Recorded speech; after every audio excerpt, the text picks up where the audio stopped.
بكل شيء عم تشوفيه ما حدا مرتاح، ما في عائله مرتاحه، انقسمت العائلات. تدخلي على بيت بتلاقي البيت قسمين، شيء مع النظام شيء ضد النظام، شيء مع جيش حر شيء ضد الجيش حر. البلد تشتتت، لازم نلم شملها. نحن اليوم اصلا اللي وصل سوريا لهالمرحله الاعلام. اعلام السوري من بدايته كان له بروسيجر معين، له ترتيب معين، افقد الثقه بينه وبين المواطنين. طيب يعني انا بتذكر وعي احكي لك قصه، بسمح لي دكتور حيان، وقت كنا صغار كلياتنا ما نفتح على لندن الساعه 6 ما نصدق الا تحكي لندن.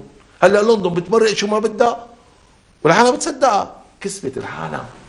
نحن بلش اعلامنا ما بيغير، هذا اعلام مثل ما هو. يا اختي الاعلام هو نحن اذا خسرنا المعركه فسببها الاعلام. طيب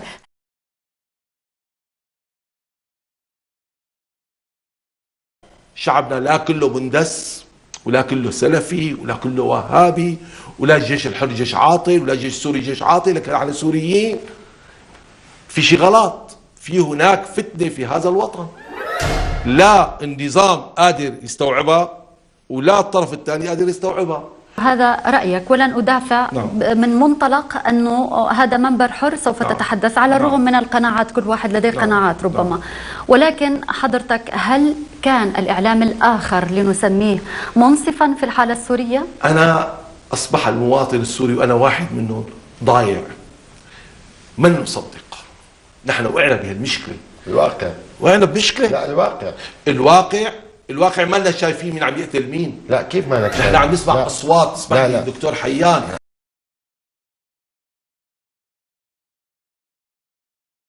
لا دكتور حيان، نحن قاعدين ببيتنا انا بنسمع. شايف كانك نسيتيني. لا رح بدي خليه يحكي كل ما لديه. لا ما مشان بيخلص، حضرتك استاذ بشار ما بيخلص. مشان تعلق على حضرتك ليخلص الفكره تبعته. انا اليوم سوف قاعد أنقل بعضا ببيتي مما قالوا يا دكتور حيان. قال هنا انه هنالك في ظلم. لا في ظلم. معلش بس في عده نقاط انا ساسالك عنها وبعدين. وين نوصل ما بنعرف، شو بده يصير فينا ما بنعرف. نحن قلقين، التجار قلقين. ولا حكي لك شغله، انا لا الوم التجار، مو كل السيئين اللي طلعوا، في منهم تهددوا يا اختي، في منهم انخطفوا اولادهم. في مشكله بالبلد، وبع احترامي لكل الاجهزه الموجوده بالبلد ما بعرفوا كيف يحلوها. طيب ما عرفوا كيف يحلوها. البدايه الازمه صارت ازمه قائمه. بيقول لي الدكتور دخل من هناك مؤامرة، ما دخل المؤامرة لو لم تجد البيئة المناسبة لم تدخل، المرض يدخل على الضعيف. ما هون ما اختلفتوا، يعني هو تتفقان على هذه. نحن حاكمنا حزب البعث العربي الاشتراكي، وحدة حرية اشتراكية. العالم شو طلبت؟ طلبت الحرية. لك لا حقنا الوحدة، ارجيني ما عارفين توحدنا، ولا حقنا الحريه ولا حقنا الاشتراكيه. العمال والفلاحين اللي هن اصحاب الثوره فقروا، والمسؤولين ملينوا، ولا في محاسبه بالبلد. طيب وين المحاسبه؟ طيب عفوا، هل الحريه نعم. تكمن في حمل السلاح؟ إذا بتريد في تقطيع الأوصال، لا. في تخريب البنى التحتية للدولة، لا. في قطع السكك الحديد، لا. في قطع صهاريج النفط التي توصل هذا النفط إلى المحافظات. هل هذه هي الحرية؟ الناس بدأت بأول مظاهرات ما كان لا حامل سلاح ولا معاش. والآن؟ ما بنعرف مين اللي حامل سلاح. نحن ما بنعرف مين اللي حامل سلاح. بتسأليني سؤال ماني شايفه، بس جاوبك عليه. أنا عندي واقعية، عندي اخبار عم بسمعوا من هون، اخبار عم بسمعوا من هون، واخبار لا من هون ولا من هون. طب هل ليش هالازمه بايد بلدين عظيمين؟ ليش سوريا وروسيا؟ ليش مو نحن السوريين هل تتحاور مع من يحمل سلاح؟ عفوا، هل هنالك لك صله او حوار ربما مع من يحمل سلاح اليوم؟ انا رح احكي لك كلمه. انا ترى الشاشات يعني يا اخي يا اخي حاملين سلاح، حاملين سلاح. ما بقول لك ما حاملين سلاح. مع احدهم اذا عملت قبل الحوار اولا طيب. يعني تناول حزب البعث العربي الاشتراكي انا احترم رايه. نعم احترم رايه. نعم. لكن انا حقي الطبيعي ان ادافع ايضا. نعم.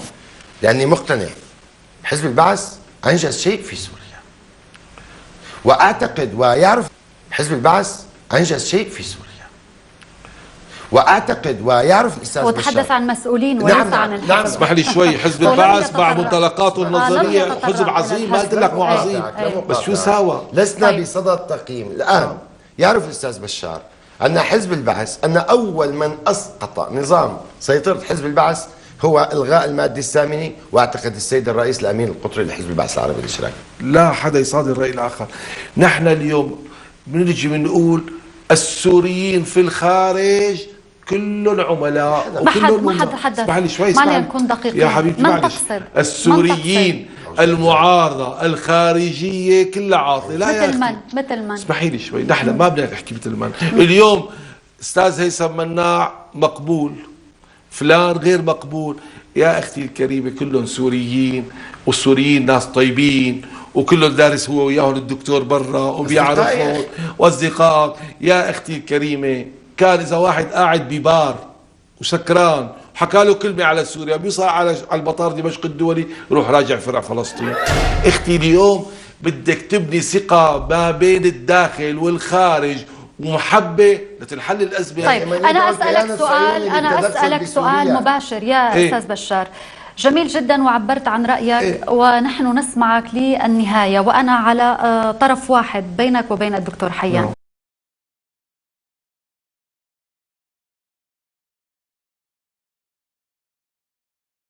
في ذكرت شخصية هيثم مناع لم يطالها أحد بسوء عبر إعلامنا على الأقل يعني. ولكن نتحدث يا أستاذ، نتحدث اليوم عن بعض الشخصيات التي تطالب حلف الناتو بأن يضرب سوريا. اليوم ده طلب إسرائيل. هل هذه الشخصيات حضرتك تؤيدها؟ تقول بأنها وطنية بين قوسين؟ أنا على أقول لك شغلي، كل من يفكر بضرب سوريا وشعب سوريا هذا ليس وطني. أنا ما عم أقول لك هذا، أنا عم حاكيك اليوم إجا السيد الخير، أنا والله ما بعرفه، وانخفى من البلد. وين انخفى؟ وين الأجهزة الأمنية؟ طلعوا أرجينا يعني أنتم. نحن بدنا نبني ثقة ما بين هاي زي المعارضة وهالمواطن وهالأجهزة الأمنية. احنا عم نحكي بصدق معك. اليوم إذا لن تنبنى هذه الثقة ما في حل سوري، وبتكون حل سوري. كيف الآليات؟ سألتك عن الآليات. هل أعضاء مجلس الشعب بمدينة دمشق كلهم بمدينة دمشق انتخبناهم؟ أنا كيف بدي انتخب واحد بمدينة دمشق دكتور حيان وهو من منطقة تانية وما بعرفه؟ يعني كانت في آليات. طيب. في آليات فتحت مجال لهالبلد دكتور، في آليات فتحت مجال لهذا البلد. البديل الآليات التي تراها مناسبة اليوم باختصار لأنتقل لرد البديل. آلية مناسبة. نحن اليوم يجب أنه نكون نبني ثقة بيننا وبين المعارضة الخارجية. من حدد لي يا أستاذ في الائتلاف الوطني؟ في الائتلاف الوطني هل تريد بناء جسور ثقة بينكم وبين الائتلاف الوطني الذي دعا الى تدخل خارجي؟ ايمتى انوجد الائتلاف الوطني؟ هلا انوجد. ما هو كان هياكل ومن ثم ابرزتها الولايات المتحدة. انا لا عم اقول لك جيبي نظام وبدلي نظام وغيري نظام، ماني عم فوت معك بهالمتاهه. نحن اليوم كسوريين ما وصل فينا انه نقطع رقاب بعضنا. انا هذا اللي مألمني. سؤال لحضرتك. انا عم اقول لك هناك في غلط. نحن اليوم كل سوريا يا اختي لك قطه ما بيقتلوا. اسمحي لي اقول لك في شيء غلط بالبلد. هلا اذا الائتلاف او النظام واتفقوا مع بعضهم حديث ثاني. يعني انا ما بحسن، انا مانيش سياسي، انا حقيقي اقتصادي بصراحه كامله. لا تفوتيني لا انت الذي طرحت الفكره ولست انا اتمنى بكل صراحه انه هالناس هاللي برا هاللي خايفه تجي تقول له تعودوا على حوار، شجعوهم شوي، خلي هناك حمايه دوليه. اذا ما عاد في ثقه ما عاد في ثقه ببعضنا. بس كان في مرسوم. الناس ما عاد لها ثقه تحكي قدام بعضها. الناس بتحكي بتوشوش بعضها بتطلع اللي بقلبها قدام الناس. لا بيمسحوا جوخ. انت في وجع بالبلد، في الم. بالتالي اليوم عندما تحدثت حضرتك عن احد في الخارج ممكن ان ياتي، وانت طرحت الفكره ولست انا. نعم. بسميتها معارضه. مشان ما يصير في خلط للمفاهيم، اليوم في ناس عم تسمعنا يا أستاذ بشار. من يطلب التدخل الخارجي لبلد هل تضم، وسؤال مباشر، هل تضم ضمن من تدعوهم إلى العودة إلى الوطن؟ أنا بتمنى يرجعوا لوطنهم ويقعدوا مع أهل وطنهم. يقعدوا مع أهل وطنهم. نحن ما يعني هلا نحن ما لنا دور فقط المسؤولين بهالبلد هن السوريين الوطنيين، والشعب الثاني ما له دور. الشعب له رأي. الشعب له رأي. مين قال المسؤولين فقط هم ما حدا. الشعب مغلوب على أمره يا أختي. ما عنده منبر، ما بيعرف يتصرف. شعبنا ليس دموي، شعبنا ليس دموي. وموافق معي الدكتور حيان، نحن ما عندنا دمويين.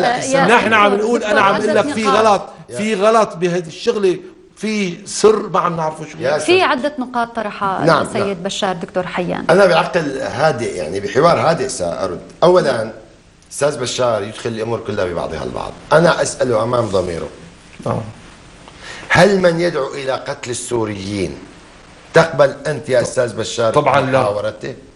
طبعا لا. هل من يطلب ببساطه، هل من يطلب اقامه منطقه حظر جوي تكرر ما حصل في العراق وليبيا، نعم، يمكن لك ان تجلس وانا اعرف وطنيتك معه على طاوله واحده؟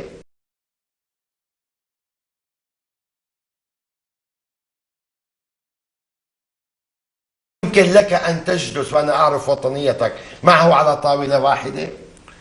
أنا أحظر جوي. أنا أتمنى شو، لا الله اسمح لي شو، أنت عم تحددني حظر جوي بالذات. أنا أتمنى إنه هالناس اللي قاعدة بهالمخيمات ترجع لبيوتها. لا نلعب بالألفاظ.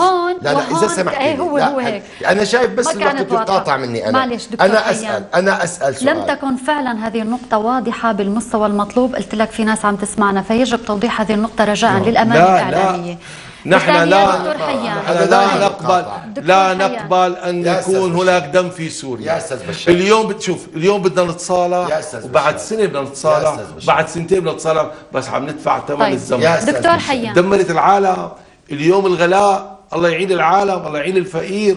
في مشكلة بالبلد قائمة، الناس عم بتنام بالحدائق. الناس هدول المهجرين، هدول أهلنا، هدول قاعدين بالخيام. انا لازم فتش اليوم، عمر لهم وجيبهم ورجعهم لبيوتهم مهبطه. عندكم آلية أنتم؟ عندنا آلية، بس كمان بدنا مساعدات. كيف المساعدة؟ شو نحن اليوم اختي هدول الناس اللي طلعوا لك، نحن حطينا اللبنانيين عنا، وحطينا الناس العراقيين عنا، مليون عراقي دخل عنا، شاركنا بالخبز والمازوت والمدارس وكل شيء. حرام هذا الشعب السوري، انا متألم عليه، هذا قاعد على الخيام بالبرد. طيب يا اختي، هذا نحن بتشكل لجان صحيحه بمصداقيه بضمانات انه ما حدا يقرب عليهم، ما حدا ياذيهم، بنرجعهم لبيوتهم. ما عندهم بيوت بنعمر لهم بيوت. يا اختي حضرتك اليوم المصالحه الوطنيه ما بدي احكي حكي، بدها مصاري، بدها دعم بصراحه. يعني انا ما بدي احكي حكي، بدها مصاري، بدها دعم بصراحه. يعني انا ما بدي من دولتك، انا ما بقرب للاجنبي.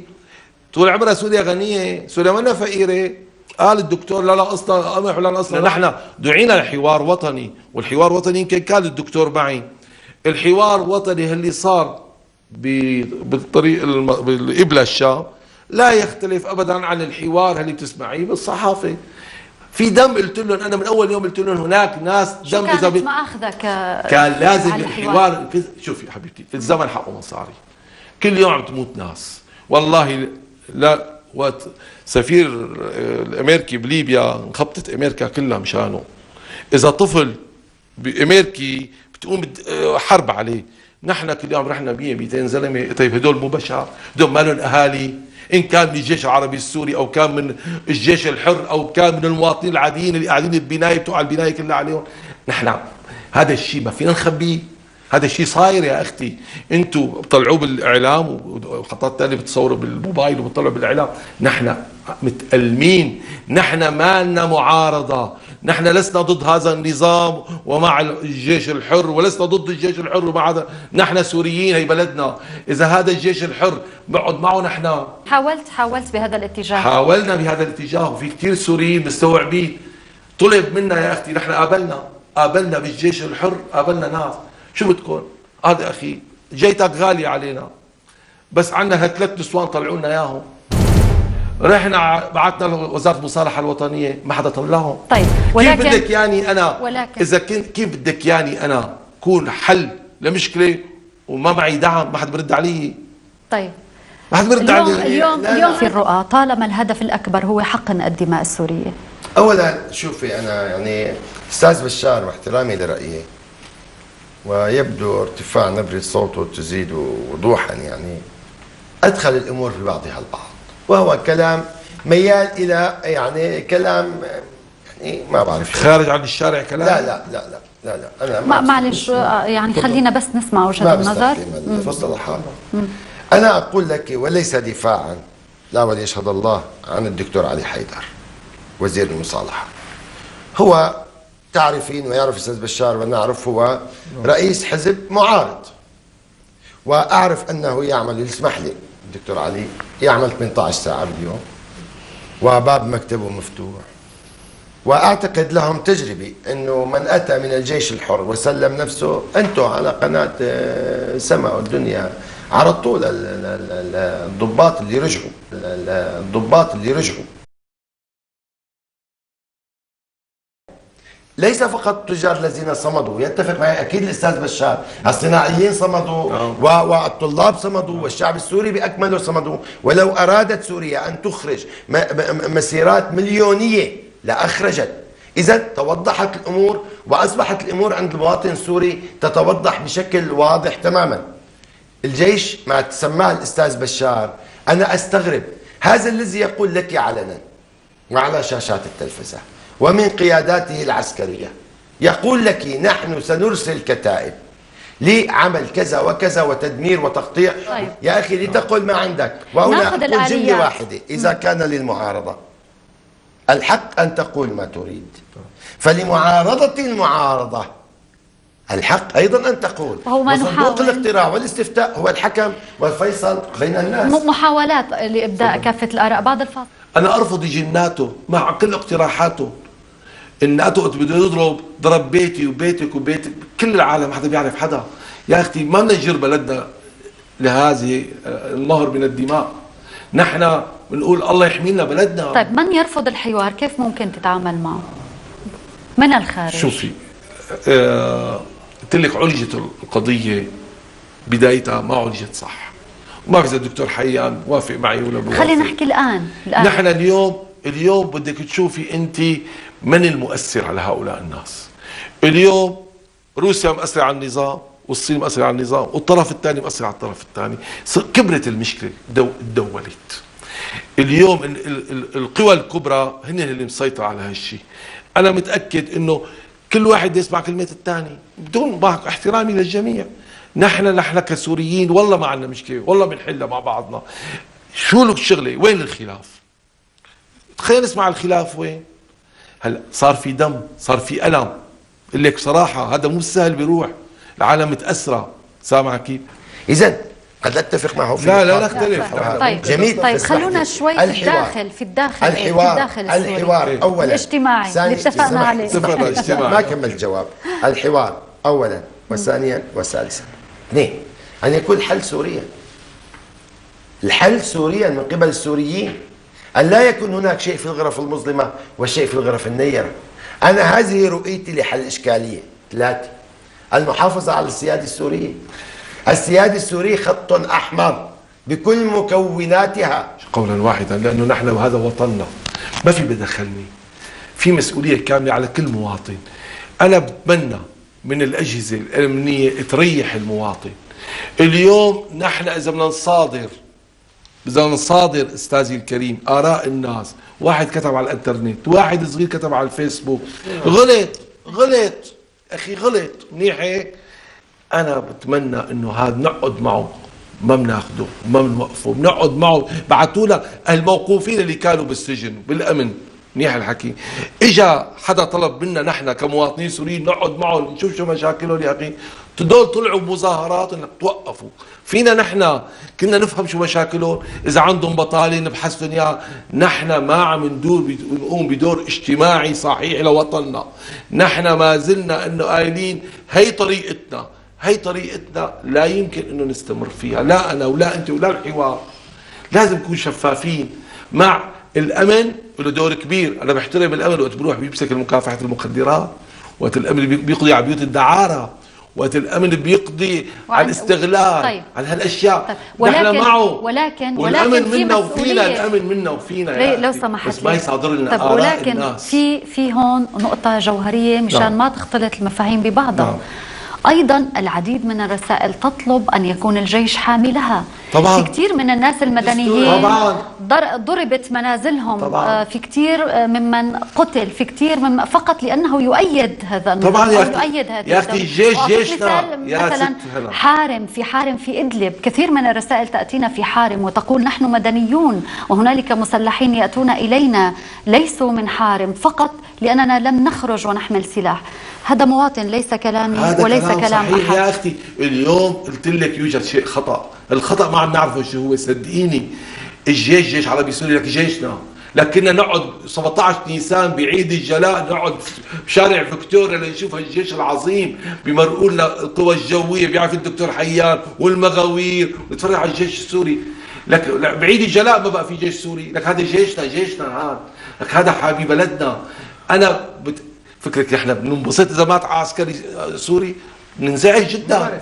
لكن احنا ما في خلاف بيناتنا، نحن عم نقول لك لازم يلتقى حل. سوريا فيها مشكله، اتمنى من يسمعني في الخارج، الشعب السوري 22 مليون، 22 مليون يحترق، 22 مليون متألم، في اطفال، اولاد خايفه، ناس ما عم تنام ببيوتها، ناس تركت بيوتها. وأهنئ وحيي الشعب السوري اللي استقبل الناس اللي خرجت من بيوتها. شعبنا كونه استقبل اهل الشام، استقبلوا اهل دوما، واهل دوما استقبلوا اهل حرسنا، هذا الشعب السوري، هذا النسيج. اسمح لي اقول لك دكتور حيان، البلد اقتصاديه، هالديمقراطيات والحريات والحكي انساليه. البلد كانت في ازمه اقتصاديه خانقه بسنه 2008، وهذا الشيء نقلناه نحن بمؤتمر اتحاد غرف التجارة السورية للنائب الاقتصادي، وقلنا لهم سوريا رايحة على الهاوية، هيك حكينا بالحرف الواحد. بس ما كان هناك قرار جريء اقتصادي يعيننا، ونحن ما لنا اصحاب سلطة يا اخي. نحن جماعة مؤسسة اقتصادية تجارية منتخبين من هالتجار، بنمثل هالتجار. ما كان هناك خلقت الاقتصاد وضاقت العالم، والعالم صارت في ضيقه طيب محل ما تفجرت المناطق، يعني متفجرت، يعني صار فيها ازمات سياسيه بنعتبرها او مظاهرات، او هي الريف. ليش؟ لانه كان في مشكله عندهم، كان في عندك مشكله زراعيه، كان عندك المازوت غالي، كان ممنوع يحفروا الابار، كان ممنوع يزرعوا، صار يصدروا اولادهم يشتغلوا للشام. طيب اليوم بدنا نحكي إطار بكلمة كامل، أخيرة، إطار كامل يجب أن يعاد النظر فيه لخدمة الوطن. اليوم